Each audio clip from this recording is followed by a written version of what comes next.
Friends, మీకు ఈ video నచ్చితే లైక్ చేయండి, సబ్స్క్రైబ్ చేయండి. వెన్నెల వేషం వేసుకొని వైష్ణవి పెళ్లి పందిరిలోకి వస్తూ ఉంటుంది. ఇంతలో అక్కడున్న వాళ్ళందరితో మాట్లాడుతూ ఉంటుంది.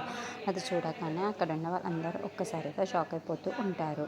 అది వెన్నెలకి గొంతు పోయింది కదా, ఇప్పుడు ఎలా మాట్లాడగలుగుతుంది అని చెప్పేసి అనుకుంటూ అలా అక్కడున్న వైష్ణవికి చూస్తూ ఉండిపోతారు. ఇంతలో అక్కడున్న వరలక్ష్మి అయితే ఒక్కసారిగా షాక్ అయిపోయి, అదేంటి నీకు గొంతు లేదు కదా, ఇప్పుడు ఎలా మాట్లాడగలుగుతున్నావు అని చెప్పేసి అడుగుతూ ఉంటుంది.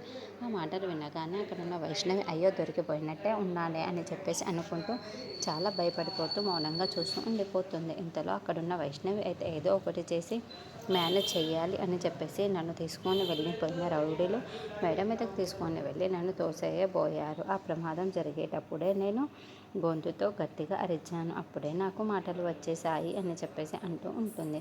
ఆ మాటలు వినగానే అక్కడున్న కృష్ణ ఇంట్లో ఉన్న వాళ్ళందరూ చాలా సంతోషిస్తూ ఉంటారు.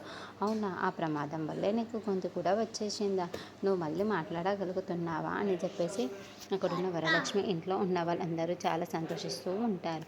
ఇంతలో అక్కడున్న వెన్నెల వరలక్ష్మి మాత్రం వైష్ణవి ఏది మరి అని చెప్పేసి అక్కడున్న వైష్ణవిని అడుగుతూ ఉంటారు. ఆ మాటలు వినగానే అక్కడున్న వైష్ణవి మాత్రం వైష్ణవిని దొంగల్ని పట్టుకోవడానికి పరిగెత్తుకుంటూ మళ్ళీ వాళ్ళ వెనకాలే వెళ్ళింది. ఇప్పుడు వాళ్ళని తీసుకునే వస్తానని చెప్పింది అని చెప్పేసి అక్కడ వైష్ణవి అవధం చెప్తూ ఉంటుంది.